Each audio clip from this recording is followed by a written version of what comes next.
What's going on, YouTube? Thomas L here. Here is my review for the new thriller titled Greta. Now, in Greta, it stars Chloe Moretz as a young waitress named Frances McCollum, who's like living a quiet life in New York City with her best friend and roommate named Erica Penn, played by Maika Moreau.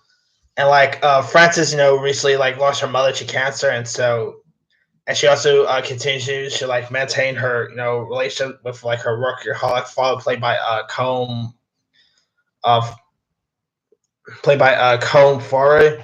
And so one day, on the subway, Francis, finds a handbag that belongs to a Hungarian woman named Greta Hedeg, played wonderfully by Isabel Hubbard, who's like a piano teacher who, of course, gives her student private lessons, and she also pretends to be French as well.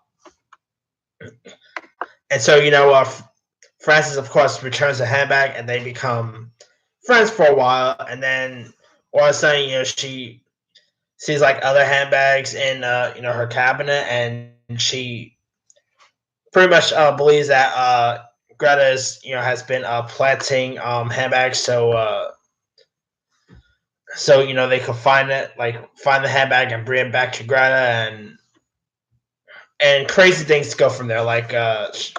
She pretty much now Francis pretty much doesn't want anything to do with Greta anymore. So Greta, of course, ends up stalking her, and this is pretty much a stalking film. And I gotta say, it's not a great film or anything, but it was a really interesting thriller. Like, this movie had me guessing from beginning to end.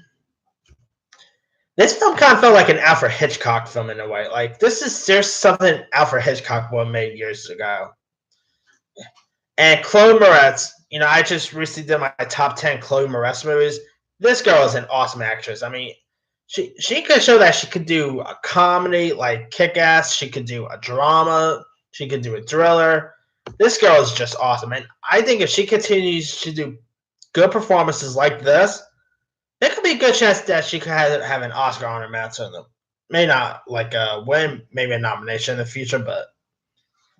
And Isabel Hubbard. Now, I never really seen now this is actually the first time I actually seen a movie with her on the big screen, because most of her films are very small fare, and they don't really play around, and they don't really play in a lot of theaters. So I haven't really seen any movies that she's in on in theaters, that is.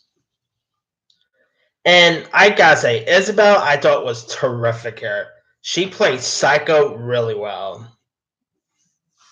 And Maika Moreau, who plays Chloe Moretz's friend and roommate, she actually stole lots of scenes here. I mean, Maika Moreau is seriously an actress to keep your eye out for. Even when she's in terrible movies like that other film she was in with Chloe Moretz called The Fifth Wave, even when she's in a terrible movie like that, she's actually pretty decent in it.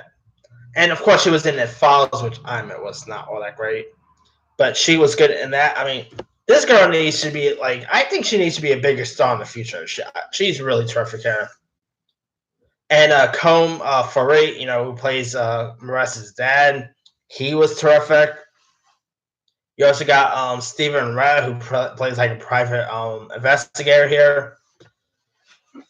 Now, I don't really want to go much details because this movie is kind of easy to spoil, and I'm not doing a spoiler review here. But I mean, the end did have a pretty interesting twist towards the end that I literally didn't see coming. There's lots of twists and turns here that I kind of didn't even see coming. I mean, that's always cool seeing a thriller like this where you don't really see what's coming in it. Because I feel sometimes thrillers,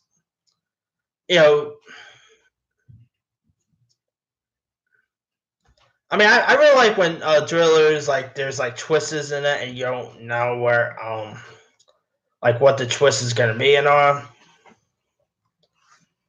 And it had a pretty good twist. I mean, it had a M. Night Shyamalan type twist there. Anyway, the film is directed by Neil Jordan, who also directed that really amazing movie, The Crying Game, in 1992, I believe.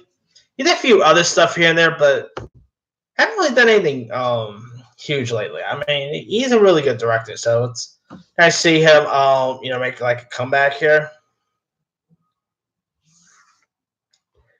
And I gotta say, Isabella Hubbard. This is probably my favorite performance of hers. I mean, who knew that she could play creepy well? Like she's been in like lots of French movies, including Elle, which she scored an Oscar nomination for. She's been in a few other French films that, to be honest, I never really seen.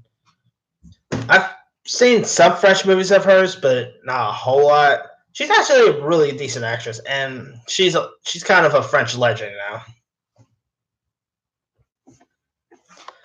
And this movie here teaches one thing: if you find a handbag on a subway or anywhere, give it to like somewhat like a police officer or whatever. Don't go to the person's house because they might not be who you think they are.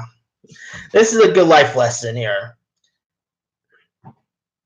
And also, the movie is rated R. I gotta say, I think you could have got away with a PG-13 rating because there wasn't hardly even any cursing. There was like one gruesome scene, but that was really it. There's not really anything that this movie could have been qualified for an R rated. So I think they probably could have just given it a PG-13 rating and it would have been fine. And yeah, I mean, if you guys haven't seen Greta, definitely give it a go. I mean, it's not great, nothing like that. And I mean, yeah, it's not like great film or anything, but it's actually a pretty decent little thriller. Although I don't really clarify this as a horror movie per se, so I'm probably not going to add it in any of my horror lists.